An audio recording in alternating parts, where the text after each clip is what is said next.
Okay, cool. So we have one of our co-founders, and we have Marlon Ross, entrepreneur, experienced private equity guy, entrepreneur. He's building his own technology company right now. Congratulations on a successful recent fundraise, Marlon. I know you worked really hard on Thanks, I appreciate it. that. But I thought that this would be a great opportunity. Chase is building a tech company, which he can talk about a little bit.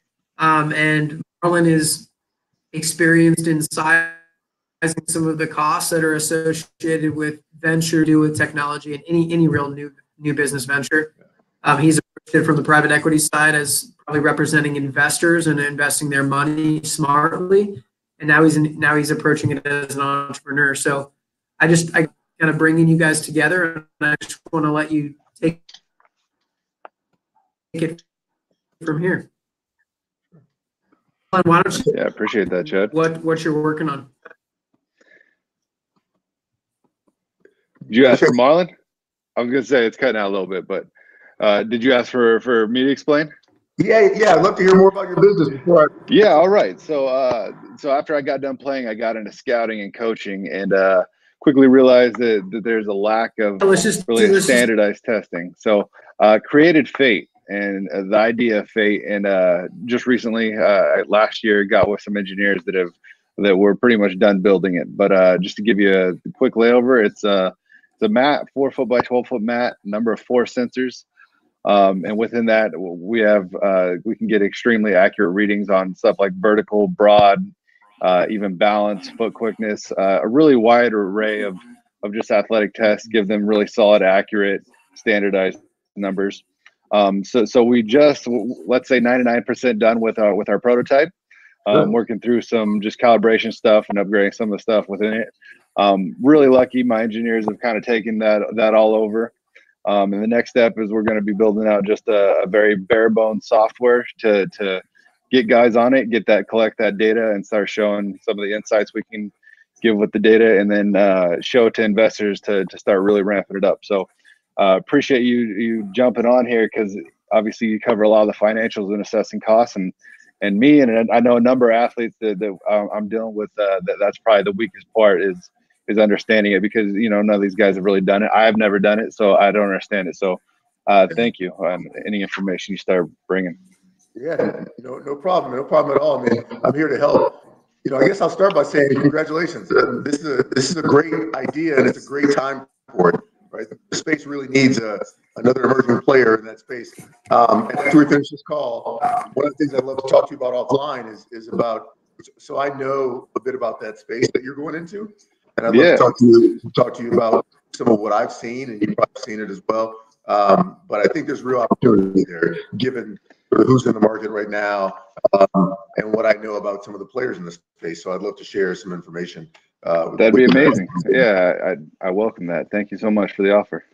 Yeah, and the one thing I'll say is, so one of the folks that I know about in the space, one of the issues that they've been having in all of 2018 is that they have not been able to raise any capital, in part because they don't have a clear set of operational financial data for folks to look at, right? So that they can't give to investors the revenue, the income statement, balance sheet, because they've been around for a couple of years now, but they've never created that. They're a small, sort of one guy owned company with a few employees, but he's a technologist. So he actually built the hardware, and he had no one looking after the financials until.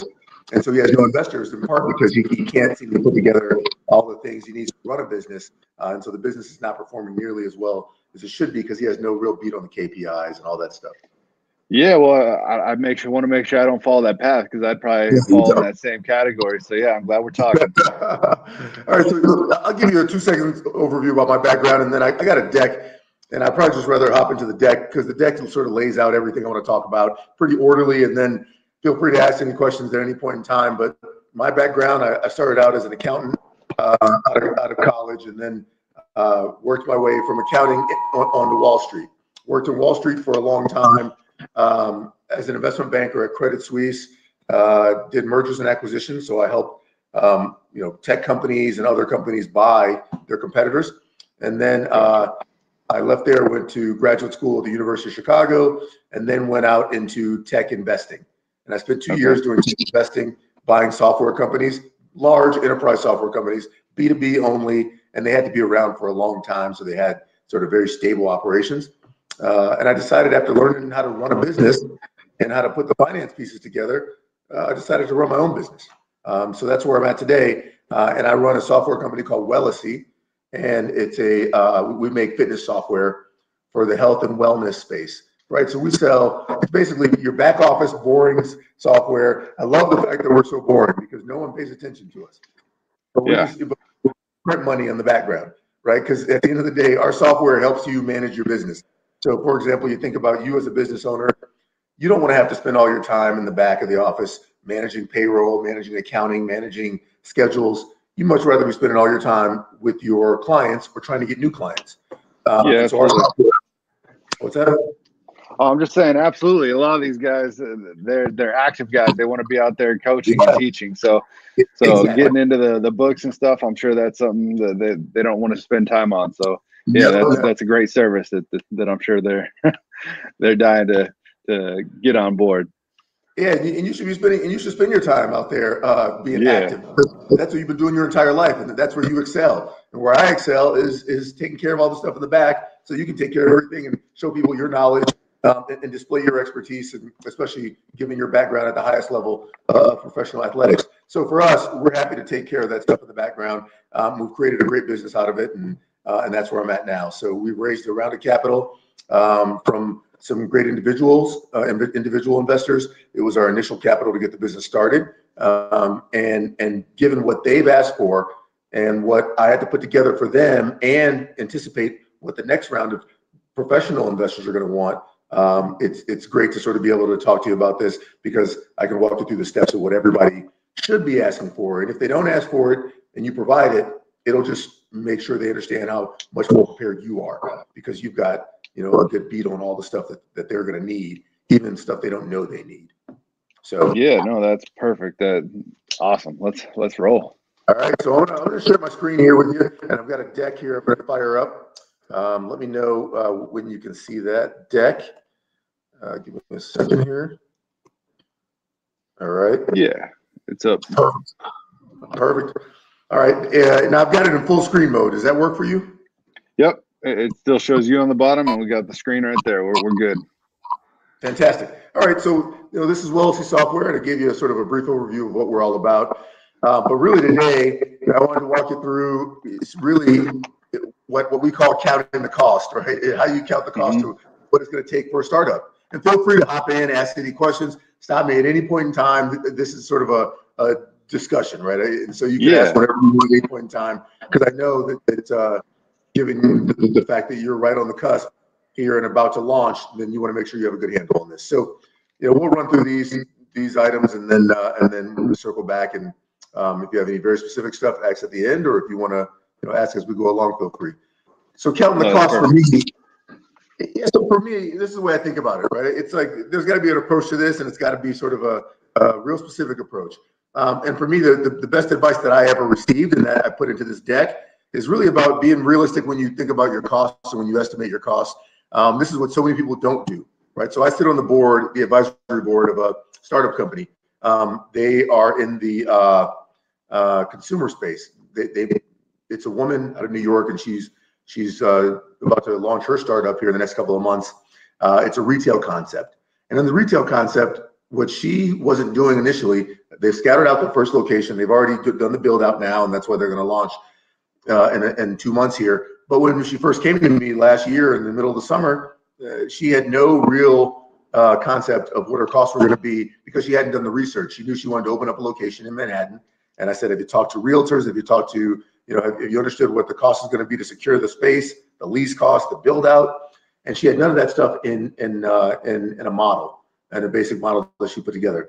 And so I told her she had to go back and get realistic, hard numbers that she's talked to folks about, or she's done some really good research on, because investors, lo and behold, when she went to investors at the end of last summer and asked them for money, she was happy that we had spoken in the summer, because the type of research she did to get her figures tight in her model what they ask for. So just be realistic when estimating your cost. If you're going to do, a restaurant, you got to know how much it's going to cost to start the restaurant in the region that you're going to start in. You want to know how much is it per square foot, how much of it, how much is going to be the cost when you build out a couple of items in the store, how much is it going to cost to get a commercial kitchen ready and prepped, and what are all the parts you need. And so you want to do a lot of research on all that stuff to make sure you have every line item you think you'll need, because some of those costs can creep up on you if you don't really estimate them properly, and that can be a source of the company bleeding cash, and cash is your lifeline in these businesses when you're a startup. You haven't gotten there yet. Is it a similar process that you're going to take with like a tech company as well as like a brick and mortar situation? Yeah, that's a great question. It absolutely is. And so obviously, the assets and the companies like the one I'm starting, or the one I've got and the one that you're starting, the assets are really going to be around what are going to be the cost to create the app, or the cost to create the software, right? If you need to hire developers, what's going to be their cost? Your assets, so your assets are probably going to be, because you have some hardware you're creating, so it's going to be, what's the cost to produce that piece of hardware? And I'm sure if you've got yourself locked in with a vendor, and they give you some sort of discounts for certain volumes, or maybe they don't, then you want to understand what that cost is going to be, that component cost, and factor that into your model as well. For me, my early costs were things like the developers. It's things that you wouldn't even think about, like my email system. I paid $20 a month to have access to an email system. Right, but you can't forget that $20 cost, even though because it's so easy to think, oh yeah, forget all about it. But that's a couple hundred, $240 a month, or a year, excuse me, that I'm paying out in email costs.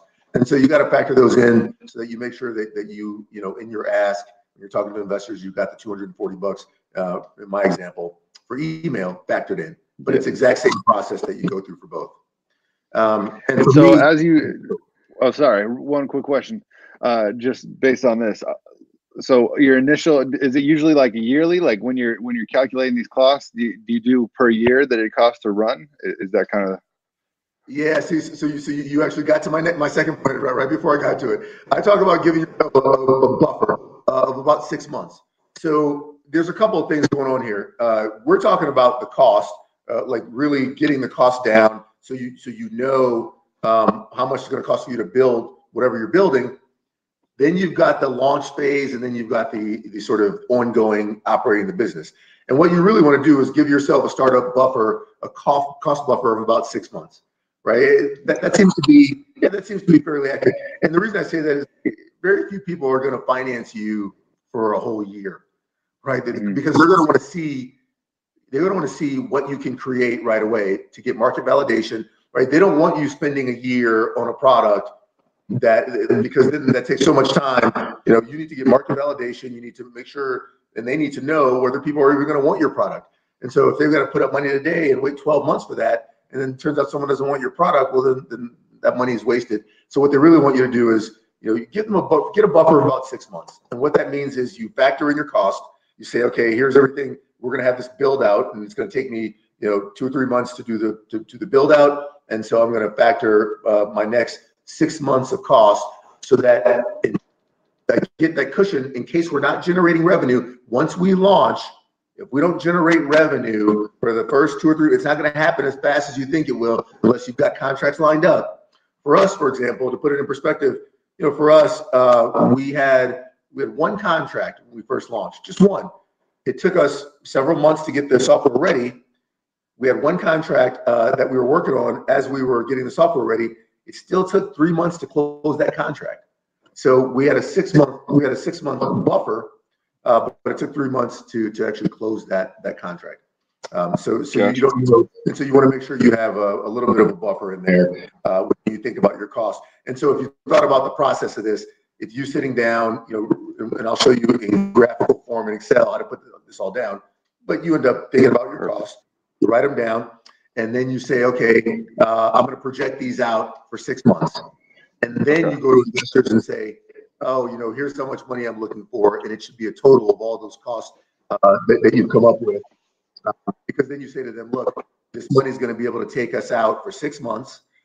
If we spend $100 a month, and I'm asking you for $600, it'll take us out for 6 months. So that'll give us time to find the right customers, test our model in a couple of different ways, and then really launch our product to as big a population as we can. So give yourself a bit of a buffer. Don't do it on a shoestring and only ask for a month or two worth of cost, because when that money runs out, you don't want to be raising money when you need money. You want to raise money when you need money, because then you're in a really bad position.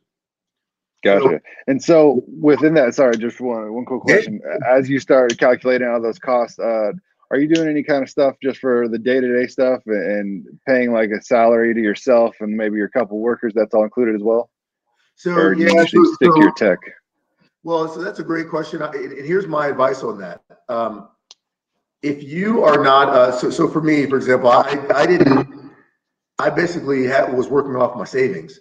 So when I factored in my cost, I actually didn't factor in any cost for salary at all. And I actually still don't, technically, I still don't take a salary, right? I mean, I've got, well, one, we've got enough customers now where revenue's coming in. So to the extent, if something came up and I needed the big outflow, that I could take that. But really, I've got savings still saved up that I'm working off of. But as an entrepreneur, you really probably shouldn't factor in any meaningful salary, right? If you're thinking about what covers my bare bones, because investors, and the reason I say that, and this is why this is such a great question, most entrepreneurs don't understand that you shouldn't be asking for salary, and that what you should be doing instead is you work for free, unless you have a lot of money saved up. You're working for free while other people are getting paid. That's just the way it is. That's sort of the cost that you have to bear, unless you have some money saved up or someone who will finance it. Very few investors will ever want to finance you as an individual and pay for your personal expenses.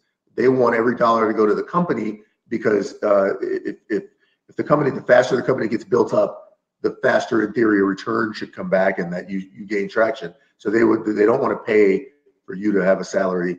I've seen it one time on Shark Tank, and I was shocked that happened, but it just doesn't happen very often. All right, good to know. Yeah, but it's a great question, because most entrepreneurs need to understand that this isn't about getting a salary. If once you decide to, and that's why entrepreneurship is it's such a high, it's so special, but it's also extremely frustrating and risky in a way, because you got to be willing to take a step off that ledge, and you don't know what's underneath. But part of that is I'm going to put all my effort and my blood, sweat, and tears, if you will, into the business. And I'm not going to take a salary so that I can put every dollar into the company and make it grow as fast as possible. So don't factor in salaries. When it comes to other employees, if you absolutely have to pay someone early on, then you want to find out the most creative way to pay them.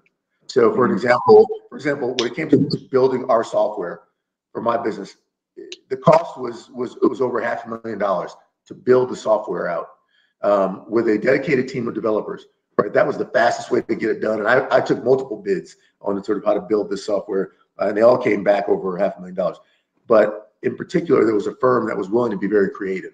And what I mean by that is they lowered the cost dramatically in exchange for ownership in the business. And their ownership in the business is for me, it was at a level that I was extremely comfortable with. It was at a level that I was actually going to propose to them, and they ended up proposing it to me. So I didn't have to sort of even say anything. I just sat back and listened, and it worked out for me, because what it did was it minimized my cash outflow early on. So now when I went to investors to raise money for the business at this time, they said, "Where's the money going to go?" And I said, "Look, only a small portion is going to go to cash, to building the software, because they worked with me on a creative deal, and I'm going to spend the rest now on other aspects of the business to grow the business quickly." And so it really worked out for us. So you want to try to do that, because you don't have a lot of cash to be going out and people costs, but yet you need people. But yet you need people, and that's like the weird part of this whole thing. So when you need people and you don't have the money to really pay people, then you have to be creative with them. And I would think about some combination of some minimum equity, or if you don't want to do that, or if the role doesn't merit giving them equity, then I would say try to negotiate with them. Maybe you do an hourly rate, but you don't want to commit yourself to paying any big salary to anyone while you're trying to get the business off the ground. And so what would you say is a good way to approach that? Because like, do you just say, just come out right off the bat to whoever your bringing the proposal to you and just say, are you open to equity? And then how do you evaluate like how much equity should be given for the software or something like that? Yeah, that's a great question. So there's a lot of precedent out there. What I mean by that is that there are a lot of examples of what to give. Now, the end of the day decision will be all yours, right? There's no one else who can make the decision except for you. But if you want to actually try to base it in something, if you want to base it in something that has been done before and some real life examples, then there's plenty out there for you to look at where you see. So you can go to resources like AngelList. You can just type into Google, how much equity to give to an early stage employee. And they have tons and tons of great resources to say, if they're going to be hired in this capacity, here's what the equity range should look like. If it's in this capacity, here's what the equity range should look like. And so you can look at those and use those more as a sort of a guide, right? There's no hard and fast rule. And then also think about what is the real value that they're bringing to the table, right? If it's a developer, this developer is just so good that you really, it would put you behind to try to build the software with someone else or with a different team, then that person is more valuable intrinsically to you. So you want to pay that person a little bit more. But the ranges shouldn't be super wide, especially early on. Right? If these people aren't full-time, founders, but they're employees, early stage employees, then the numbers are going to be a lot lower. And like I said, there's precedent out there. You'd be surprised actually what the numbers look like, because when I first started my business, I thought they were going to be sky high. And they're not sky high. Now it's all subject to negotiation again and to your decision making. And the way you broach that with them is you want to find out what is their desire and need. What do they want to do with the company? How do they see themselves in the next 3, 4, or 5 years? Do they still see themselves with the company and being a contributor? And what is their value now? Is it a developer today? Is it business development? Are they bringing on several big new contracts? And then in that case, if they are, then maybe you don't give equity. Instead, you say, look, if you close these contracts, then I'll give you a really big commission rate, right? So then that way you still preserve the equity of the business, but you're also rewarding them in terms of cash up front and commission. The last thing I'll say is when it comes to equity, be extremely judicious, because once you give it away, it's extremely difficult to get back. And when you do give it away, make sure you stagger everything on a schedule, right? So no one except you and a couple other key people that found the company, and anyone else who if someone gives you a really, really big check, and this is what they're requesting, but I'd be shocked if someone did this. And so you're talking about a vesting schedule, right? Yeah. So if it's an employee, can you just give a quick breakdown? I understand that, but just real quick, I know a lot of guys have been asking about how that would work, kind of thing. Yes. So a vesting schedule. And before I go to vesting schedule, when we move to vesting schedule, this is for employees only, right? Vesting schedules don't apply to investors. If an investor gives you capital, there are several different ways to take in that investor capital. As a matter of fact, early stage, when you're like where you're at now, when you raise money from investors in the next few weeks or months, whenever you decide to move down that path, I wouldn't offer any of them equity today, right? I would offer them a convertible note, but I'll set that aside for a second because that's on the investor side. On the employee side, when it comes to the cost for employees, I'd actually put everyone goes on a vesting schedule, except for obviously the founders. And by the way, caveat: if you ever take venture capital, you will be on a vesting schedule as the founder and owner of business. That's just a fact. It's an interesting thing. If you've been working for a company that you started, you could be doing it for 5 years, 10 years. And the minute you take venture capital, not individuals capital, but actually institutional venture capital, doesn't matter how long you started your company, how long ago, how many years you've toiled on it. The minute you take their money, they require you to be put on a vesting schedule. It's a very interesting thing, and it's a very frustrating thing. Yeah, it's very frustrating thing for for owners and founders. But when you think about it from their perspective, they're going to give you millions of dollars. They need some way to align you and them, so that you don't take their money and go run off to Vegas and blow it all on gambling, right? They've got to find a way to align you to, and that's really the best way. Well, there's other levers, but that's one of the top levers they think about, is getting you to be put on a bet. Now, they don't put all of your equity on vesting schedule. They put some portion of it. So if you've been working with the company for 5-7 years, and you own 80% of the company, or excuse me, you own whatever 85% of the company, and you've given employees or something another 10 to 15%. Well, then if some investors come in, then they're going to say, well, hey, we need you to put 50% of your 80% or 85%. 50% of that goes on a vesting schedule, right? The other 50% you can keep as a reward for working the past 10 years, right? So, and then it's all a negotiation.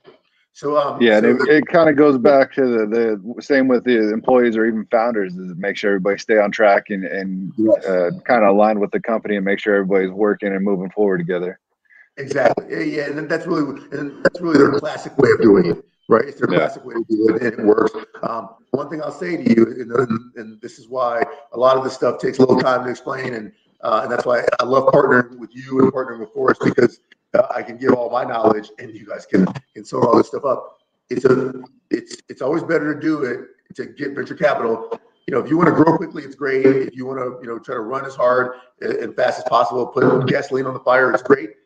But if you are in the pole position, meaning that you have the leverage, then it's easier for you to tell them no, right? So if you come to them when you don't need money, but you sort of want their money and you want to be good partners, but you don't need their money because you're making revenue, everything's going great, then you can tell them, no, I'm not putting 50% of my 85% on a vesting schedule. I'll put 20% of my 85% on a vesting schedule, and I'm going to keep the rest of it already vested because I busted my ass. Excuse me. Yeah. So I busted my butt. And so and then you have the leverage in your corner. So all right. So to get back to the employees go on a vesting schedule. What a vesting schedule basically says is, look, we're going to reward you with equity, but it's all your equity is not going to be vested today. The term vested means that it's all yours. It's all sort of it's yours that can be taken anywhere you want, just like a 401k plan. So if you have equity today, and let's imagine that I gave you 10% equity in my business, and I said, oh, it's all vested today. Well, you would take all that money, or excuse me, you take all the equity, and if you decide to quit tomorrow, you can quit tomorrow and walk off with 10% of the business, right? And that creates a bit of an issue if you haven't contributed to the business over some period of time to justify owning 10% of the business. So what people have come up with, years and years and decades ago, is what is called a vesting schedule, and simply means take the 10% equity that I'm giving you and chop it up into smaller equity slices, and give you an equity slice every year, right? So that, and do it over 4 to 5 years, and split that 10% up equally. So every year you earn, based on your work, a new slice of that 10% pie. Right, and that way you're always working towards something. Absolutely. And so when you said staggered, what's the stagger usually look like? The standard stagger is 4 years. Now, the standard stagger goes like this. It's usually 4 years, and it has a 1-year cliff. And what that 1-year cliff means is it means that in the first year, you actually are working in that 12 months. The equity that you get, so if you split 10% up into 4 years, that's 2.5% equity every year. What a cliff means is that you're going to work the first 12 months and you won't actually get any equity until the very last day of the year. And at the very last day of the year, if you're still employed and you've still been doing well, then all of the 2.5% will then accrue, and that'll be all vested. Because what usually happens is when you split up the 10%, you put on a vesting schedule, it's a 4-year vesting schedule, and the vesting happens monthly. Okay. Does that make sense? And a question real quick, it doesn't necessarily go into this, but say athletes are trying to get equity in a company, and a company offers 5%, and right. where are they collecting that money? How does that turn into revenue and like money in their bank? Yeah, so they don't really. So the company doesn't really collect money. The way it happens is, well, you talk about investors getting money from investors, or or setting employees up with equity. Yeah, let's say even from the investor standpoint as well. But yeah, so if you have equity, where do you start to see income and all that? Well, if you're selling ownership to investors, well, then they give you give them equity, you give them a piece of paper that says you own some of the company, and then they give you cash, and they usually wire it directly to your bank account, right? So then you can, you take that money and do whatever pay bills, do whatever you want. It's literally in your bank account now, just like any other money that comes in your bank account, and no one sees your bank accounts except you. So if you're raising money from investors, it literally is that simple. You sign a contract to give them part of the company, and they give you cash in return via a wire, and then you take the money's in your bank account. You do whatever you want with it. If it's employees, you give them equity for their work in the business, and what usually happens is that they will end up having to pay a small, sort of almost like a transaction fee for that equity, but the cost of that transaction fee is extremely low. So it's not anything significant to the business whatsoever. So it's not a real source of revenue in that sense. But really, and even investor capital is not considered revenue, right? So investor capital is considered an investment. Like very specifically, you could never claim, you could never say investor money they give you is revenue, because revenue is only generated off of products that you sell. Off the sales. Yep. So you have to be selling something to generate revenue. All they're giving you is an investment, and it's a different category of capital. Okay. So, yep. So then, cool, yeah, I was just trying to think, because obviously one of the big things with these current and former guys that still have brands, if they're getting equity for being able to go out and promote these companies, my question was kind of like, where does that cash come from? Is it like based off the revenue, or how? Got it. Okay. So, it works. I like the information you were giving there too. Is the same information, but I was just going from the other side of things. Yep, I got it now. Yeah. So you mean like if an investor, or let's say you as an athlete, you get contacted by me, my company, and we say we'd love to have you. And we talk about how we'd love to have you here. Let me see if I can, while I talk to you here, let's see if I can bring something up on my screen. I get what you're talking about now, and that's a great question, and I think it's actually a very relevant question to a lot of the athletes who will be getting information from Forrest and partnering with Forrest and getting information. Yeah, absolutely. Well. This is kind of what we want to do, just helping everybody understand what equity means and what it can bring to you. Yep, that is a really good question, and how it all breaks down. So if let's see, I've got this on my screen. I'm looking for I thought I recently had a screen. Give me a second here. Let's see if I can find it. And I apologize, but I can keep talking to you. I'm kind of throwing you off track. We're not even talking about what we're doing, but no, I like it. But I think it's good. I think you've asked a very relevant question.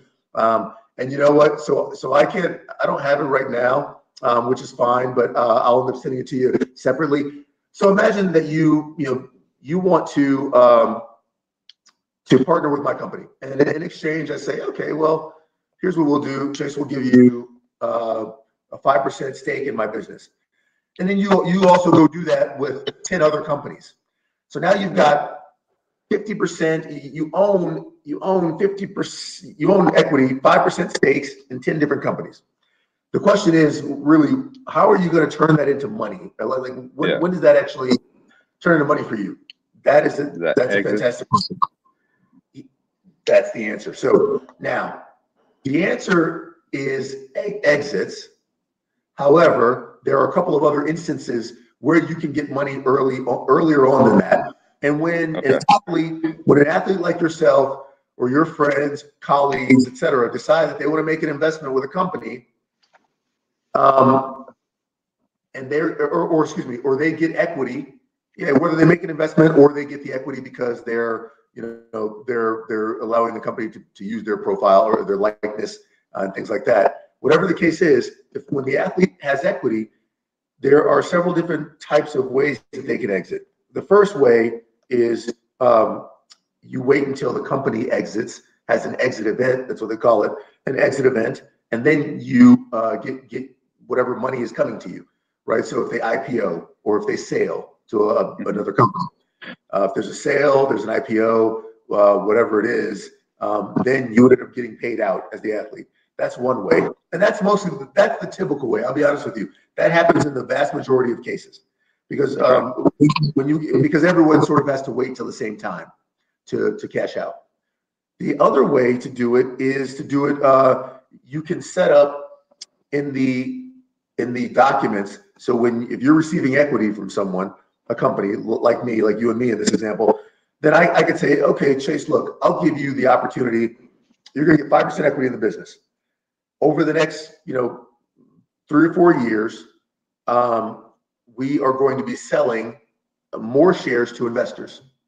Mm-hmm. And if you want, I'll give you an opportunity at each one of those times that we go out and sell more money to invest, more equity to investors, because once we start selling more equity, that means we're growing, we're taking in more money. So the value of your 5% stake is going to grow. And I'll give you the opportunity to sell. If you want to sell a portion, because you may need it, you may need the money for who knows, right? Any expenses that you have, life expenses.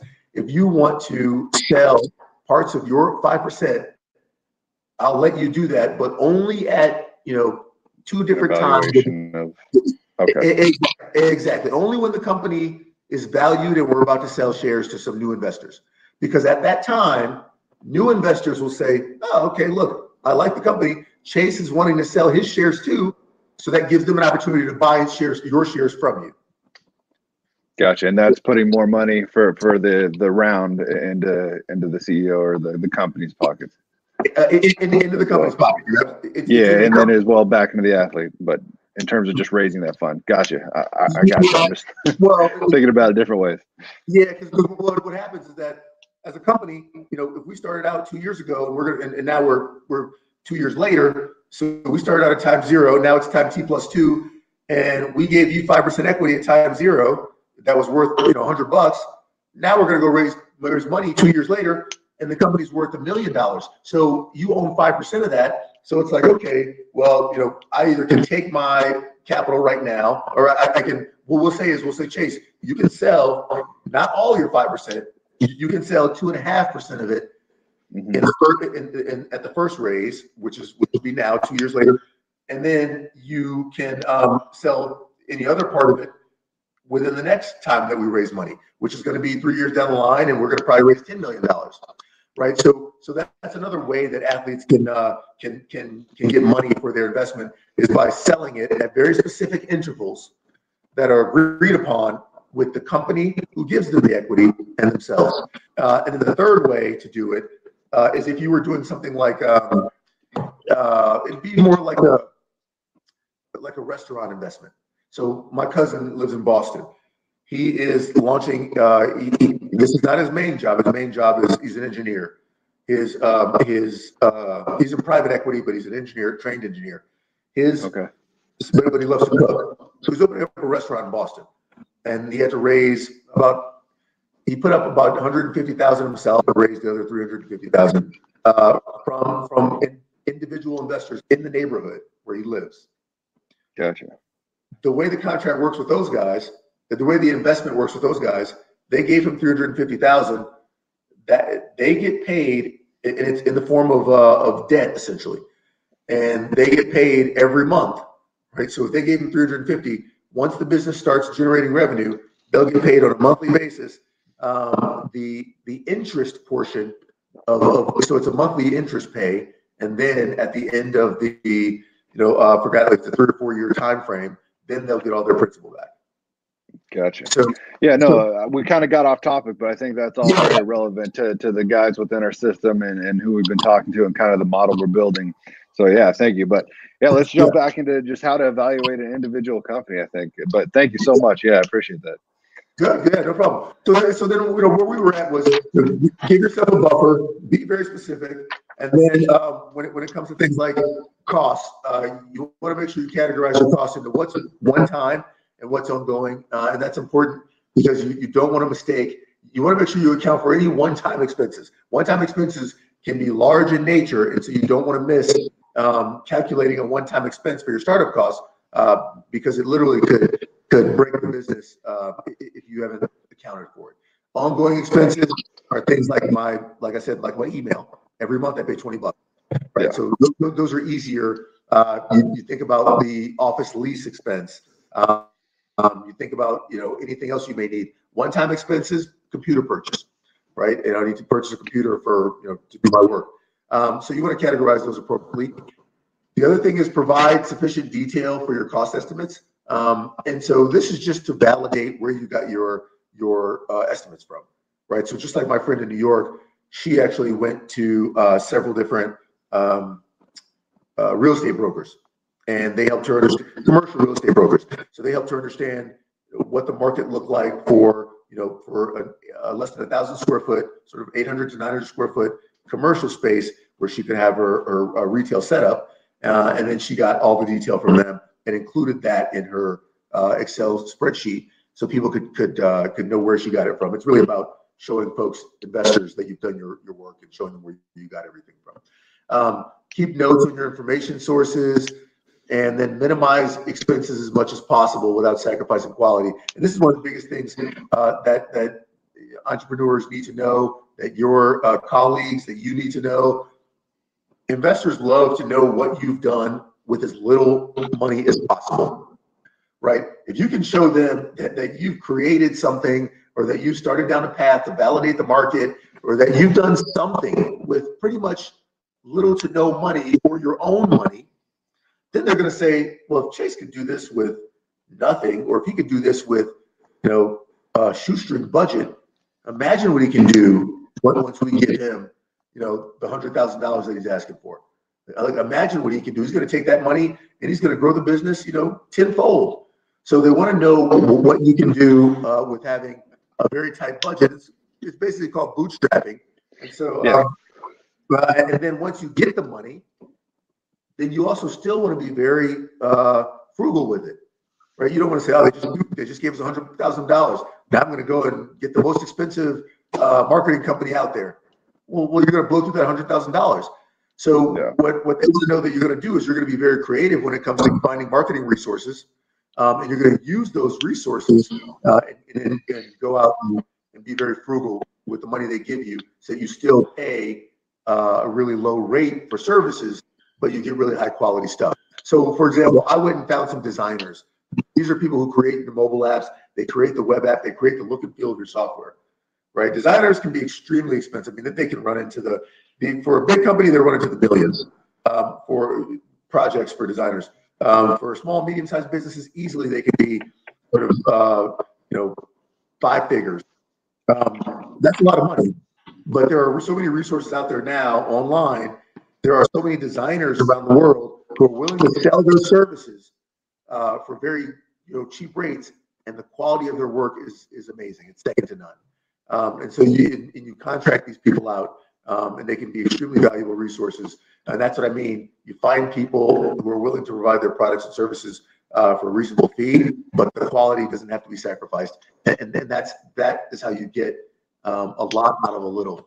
So if you can do that, investors will do that. Right. So where's a place that you can go find these kind of things? Like you're saying, are there specific websites or? Yeah, there are, and there are too many to list now. I mean, I can't even I have an entire separate list of some of those, and to say one or two wouldn't even do it justice because there's so many, right? You really got to. Yeah. This is where it comes that you just got to spend time. You can't sort of. Yeah. There's no quick answer. You just got to spend time. All right. But I think that could be that can be its own sort of module about finding those types of resources. It really can be its own module, and it should be, because there's just so many of them out there, and really high quality ones. You want to know sort of where to look and how to get the information you need. So let me go to the next slide here, which talks about one-time expenses versus ongoing expenses. This is what I was talking about. This is just something good to look at to help to understand how you really think about these different expenses. Most of these things, if you think about one-time stuff, you're talking about pieces of equipment, computer equipment, cash registers, what have you. You're talking about permits and licenses, right? Some of the permits and licenses you may only need to get one time. There are some that you may need to renew annually. Computers, tablets, printers, those are all one-time business cards. You buy them in a group of 500 and you don't need them again for forever. And then certain office supplies, things like that. Like you pay for your website, but then you think about things that are ongoing, right? Rent, mortgage, email, CRM, SEO, taxes. These are things that are always going to come up either on a monthly basis, on a semi-annual basis, but on some regular occurring basis that you're going to have to pay. And so you want to factor these into your expense approximation. And then on the next page, it's just about what tools do you use, right? What tools are you going to be using to count these things? The best tool that I'd say to stick to is Microsoft Excel. Extremely flexible, ensures accuracy, makes it easy to incorporate the data that you want, and more importantly, investors, if they actually see your calculations, then it's very easy for them. Everyone knows the language. Every investor knows the language of Excel.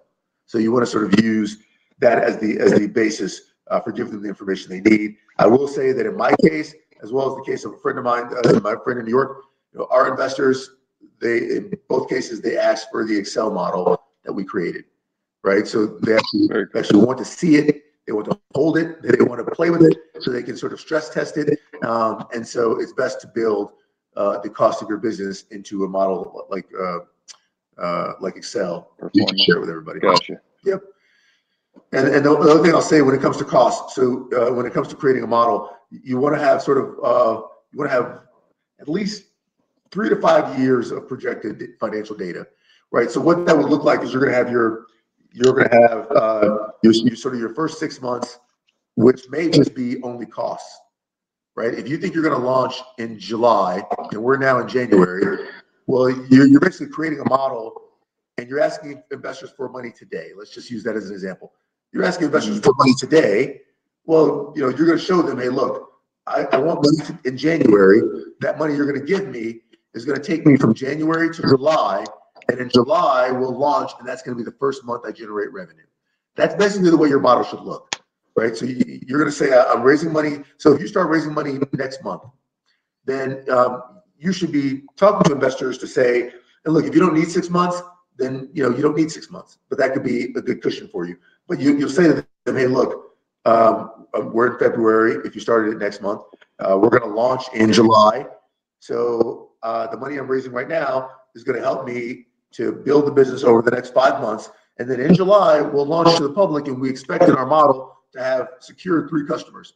And that revenue is then going to start we're going to start generating revenue in July, and we're going to be off to the races. So that's sort of how you want to build your model so that people have that sort of visibility into where is their money going, and then when you're going to start generating money on your own. Perfect. I like that.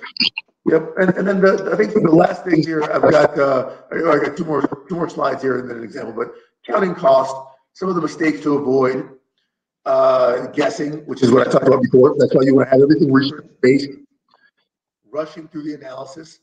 And what I mean by that is if you rush through and you say, somebody says, well, how much money do you need, Chase? And you say, let me think. Top of my head, I'll need one guy here, I'll need marketing there, about 50K.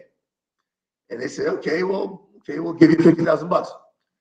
And then when you really get down to thinking about all these things in detail, and you're starting to see all the expenses that you got to pay for, if that 50,000 may only last you a month because you really rushed through the analysis to get money without actually thinking about what money you needed, what your costs were going to be one time versus reoccurring. And so don't rush through the analysis. Take your time. It's better to be safe than sorry, because again, once you run out of money, it's very difficult to go out there and get more money because you're desperate and people know that, and they're a little bit hesitant. The next thing is, so would you recommend guys like for me or even like a brick and mortar, would you recommend going to other similar businesses and just ask them to kind of walk through some of their expenses? How if you don't know what everything that entails, how do you get a full comprehensive list of what you need to be ready for? That's a great question. There are some great lists just sort of Googling online, right? Because the hard thing is you can't really go to a company out there unless they're going to be very hesitant to share stuff with you. And frankly, but the good thing is there are a core set of costs when it comes to starting tech companies, when it comes to starting brick and mortar companies, when it comes to starting, there's a core set of costs. And those are really the ones that you need to be worried about. The other sort of line items, like who you use for your CRM system, that's not a core, but it's not really a core cost. You know why? Because there are a lot of CRMs you use for free. I mean, so you can use, there's tons of CRMs out there. A lot of them are for free until you get to a certain threshold of number of customers or prospects on the system, or until you want more functionality. But until you hit those thresholds, then the software is free. And so, really, you're really focused on the real big elements, which are, paying people for development or not paying them, and then giving them some other arrangement until you can pay them.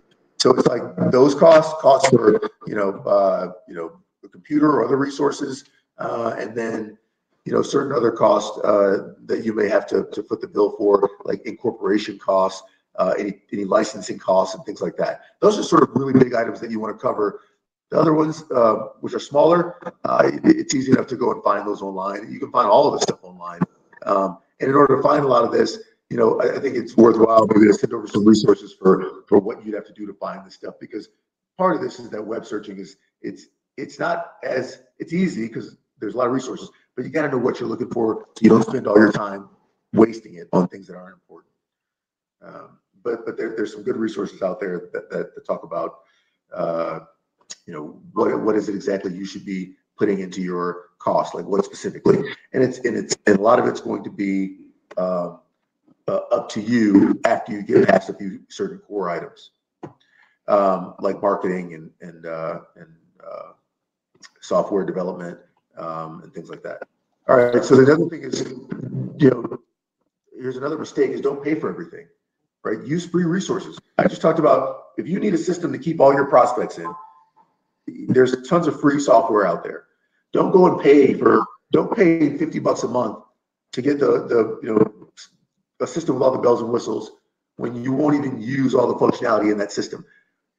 Grow into a system, right? You can get the free version and then over time grow into the paid version, right? If there are free advertising channels, right? You've got a friend who has who may have a gym or a website or something of this nature, or you've got friends because you were a professional athlete. You've got friends who run combines, who run events.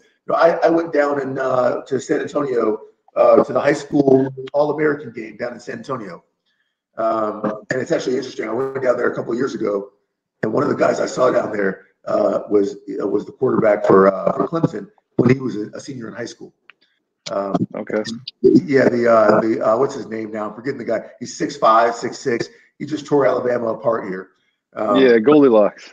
Yeah, yeah. They call him Goldilocks or Sunshine or something like that. But he's from Georgia, right? And he was at the Army All-American game down in San Antonio that they hold every year. And I went down there, and it's funny. I went down there to work on a couple of things and to introduce some software into that environment. And what was interesting is that there was a lot of free advertising down there for my company and a couple other companies that knew the people who were putting on this event. And so in exchange for allowing them to use our software, then they put up a couple of banners and put up some different things that advertise our software. And so you want to be very creative in how you get the word out about only in the early stages. You don't have the big budgets to be paying money for this stuff, and you don't want to take investors' capital and be paying out a ton of capital for this, and lessen until you have to, right? There'll be a time where you have to, but until then, try to get free advertising. There's no better advertising than free advertising if you can reach the people that you're trying to reach, right? And then the last thing is, don't spend more money than you budget all the time, right? You can do it a couple of times. There will be some unexpected expenses, but if you're budgeting for a few different things, and then you keep seeing that every month there's some there's a big variance in how much you budgeted versus what you actually spend, then that means there's a problem with how you budgeted and how you thought about your costs, and you didn't factor in these other things that keep coming up every month. So those are sort of the biggest things about the mistakes to avoid. And then think about, these are all pretty standard, but they're extremely important, right? Strategy, how are you going to convert your folks? Ongoing expenses, the time and the effort needed to generate revenue. This is why I talked about that 6-month buffer. You don't know what the time and the effort needed to generate revenue is going to be. And until you know that, you want to give yourself time to play that out. You don't want to be up against the wall with your back against the wall every single month because you have no more money. You want to make sure that you really think about, okay, if I go after this market, how long do I think it's going to take me until I generate $1 in revenue from a customer? And then you want to work your way backwards, and that's how you put together your operating expenses. The different channels you're going to be in, how long are your sales cycles, what does it cost to acquire a customer? So these are all things that are really important to think about because these are the type of things that investors are going to ask you about when they're thinking about investing in your business. Right? Okay. Gotcha. And then at the end of the day, what you're trying to put together is a statement that looks like this, right? You're trying to put together, a statement that looks like this. This is sort of a monthly, and so what this is what you're basically doing here. And imagine this without the revenue at the top, right? I grabbed this online. There are other better ones, and I have one. Let me see if I'll grab mine so that you can see what this looks like. It's one I showed you last time. Let's see. I've got a couple of different worksheets in here. So let me see which one I. Yep. Okay. Gotcha. And there's your buffer to launch. All right. I like how that's laid out. Yeah. So how this is laid out, right? So imagine that we're in sort of January. We're basically in January, right, or December. Whichever one you want to say. What I'm saying here is I need 1, 2, 3, 4, 5 months until I'm going to launch in the 6th month. And when I launch in the 6th month, this is when I start to generate revenue in this month. Right. And what you're not seeing is the revenue. You're not seeing the revenue sheet either because we're not focused on revenues right now. And when you talk about generating revenue, it's going to depend on what type of business you have. So it doesn't help you to see my revenue sheet because this is a different type of company. And this isn't my company anyway. It's a company for a friend of mine. But the bottom line is they wanted a buffer because they said, look, it's going to take us 5 months to build out everything, and then we're going to launch in the 6th month, and that's where we get our first customer. We already have a couple of leads on our customers. We're gonna nurture them, talk to them, tell them that we're launching in June, and get them ready to be our customer. So what they needed to do was ask investors for capital. So they said, how much capital do we need? And I gave them the same advice. So they put together a spreadsheet and got all this information together, and all this column does is it sums up the information in all these columns, right? Mm-hmm. Right. So then it says, okay, it sums up all the information in these columns, and then it comes to, it says this is how much you need for PP&E assets, and then if you look at this, let's see if this is the one. Let me put it on here. Yeah, and so they've got over here, they've got some.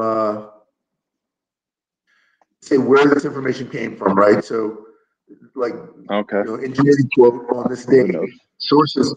So they're basically sourcing their information, right? So when an investor says, "Oh, let me see that model," now every investor is not going to say that, but there are some who they just really love getting into the details, and that's how they add value. When they say, "Let me see that model," and you show them, you've got written on the side of your notes, here's where I got that information from. Then it gives them comfort in knowing that you are detail oriented and you check the box, right? So then what happens here is that you label these either a one-time expense or an ongoing expense.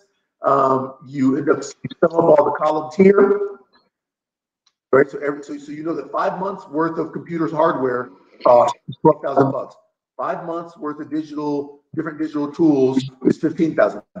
5 months worth of construction fees. So you've done all this research and came up with all that stuff. and you've done that for monthly rent, you know what the security deposit's going to be, right? One-time security deposit.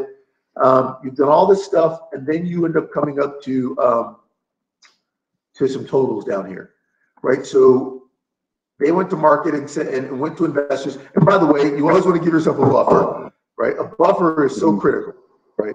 Yeah, if you don't give yourself a buffer, because something can always go wrong. And so they've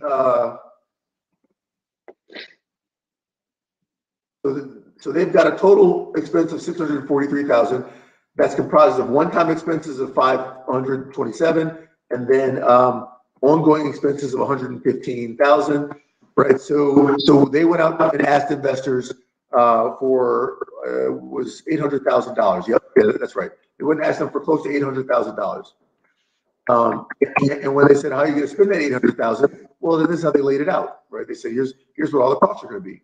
Right. And then they said, "We're going to generate revenue in month 6, right? And then we'll show you what our revenue model looks like, right?" And then they combine the two, and that's where they came up with something that looked like this. Hold on a second, let's see. That's where they came up with this, right?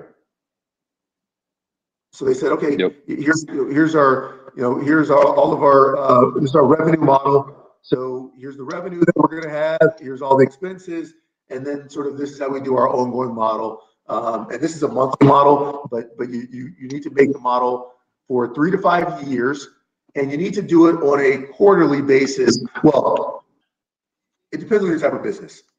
Most of the models, investors don't want it. They want to see quarterly numbers. You can have a monthly model in the background, but when you show them the figures and you show them either Excel, you want to sum it up into quarterly. Like, you can't think of a 5-year monthly model is really only for the people that run the business. Gotcha. People like investors don't want to see all that detail. They much rather see quarterly, so that if you're doing a 5-year model or a 3-year model, for example, then you've only got 12 different columns instead of having 36 columns in a monthly model. Yeah. But in the background, you should always have the monthly model being done in the background, and you just roll it all up to a quarterly so that they see the summary. Awesome. And so something like this, you can just find a lot of these models. These are a pre-created kind of pro forma stuff that you can plug in your own stuff online. Yeah. So that's a great question. I wouldn't use those resources online. There are some monthly models online. The problem is, especially in software, here's what I'll tell you. And let me change that. If you're doing a brick and mortar company, pizza shop, I don't know, bookstore, nail salon, then I would always tell you to go and get a template online, because those businesses don't change, right? The way that the revenue is generated, having customers come in, make a payment, that stuff doesn't change. And they have templates out there for that type of stuff.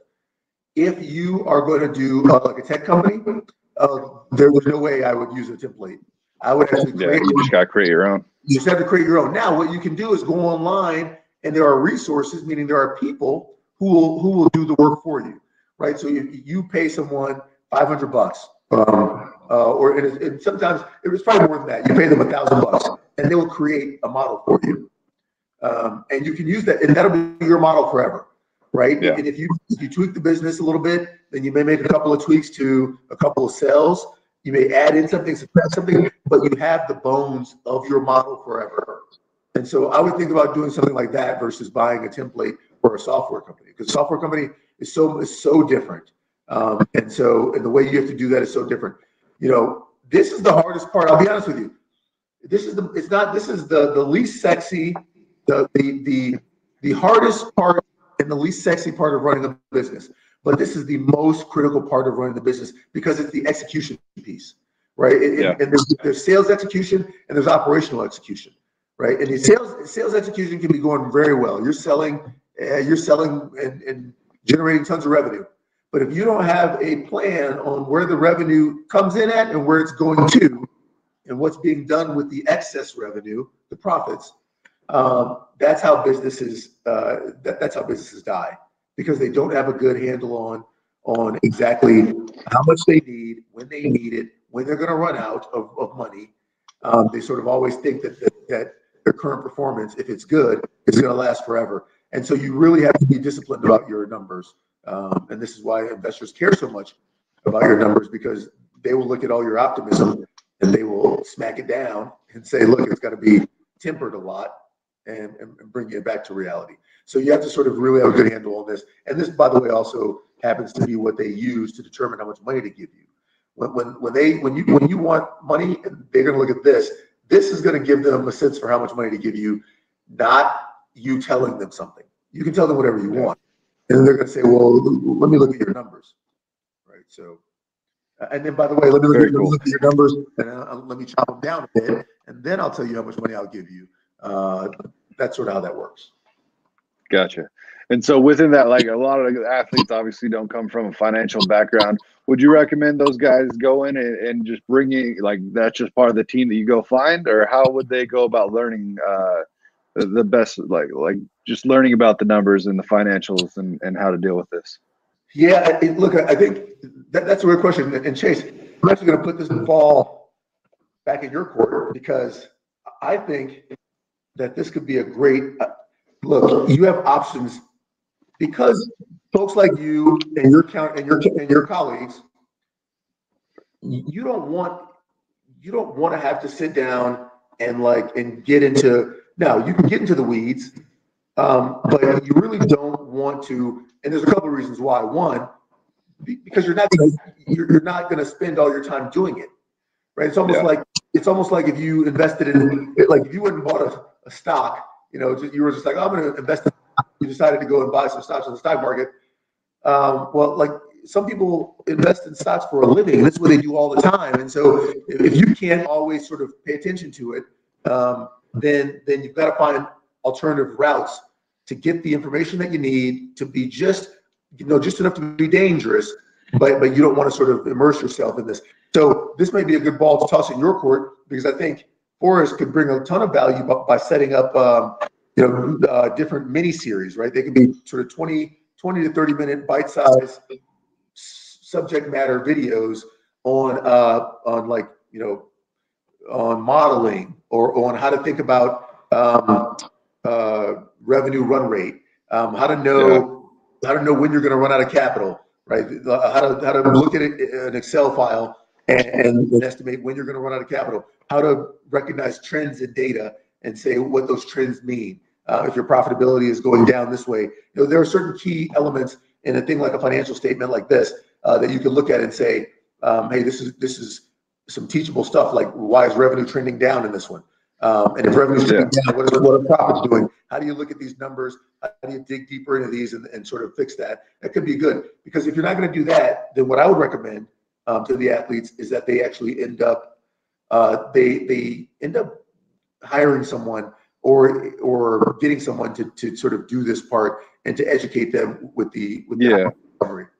Yeah, no, this has been perfect, honestly, because me and my team have actually talked about it. We've set aside equity with the intention of bringing on guys that can do this, because it's not my background. And yeah, we've just been kind of digging in just to get enough information to where we can present it. But I know that's never going to be my strong point. So and you don't need it to be your strong point, because there's other people who can do it. And then you have your strong points. You work to those. That's how you create value. You work to all your strong points, and then if there's things that you don't know, you get people who know it and who can do it, and then you've got the best of all teams. But then you also want to know something, so you can be just enough to be dangerous. You don't need to know everything. You just want to know enough to be dangerous. And I think this is a big area where people, every entrepreneur that I talk to, they all struggle with this financial part, because what they have is a great idea. What they don't know is how to get it financed and how to think about setting it up to get financed. What we just went over in this seminar is how to set it up to get financed. That's been huge. I got multiple pages of notes, so I loved it. I learned a lot. Thank you so much. You went in overtime and we went over an hour, but that was all so helpful. Thank you, Marlon. If there's anything we can do for you, let us know. Thank you so much. This has been fantastic, and I'm happy to contribute any way I can. Thanks, guys. Have a great day. Yeah, thank you, Marlon. Take care. Bye.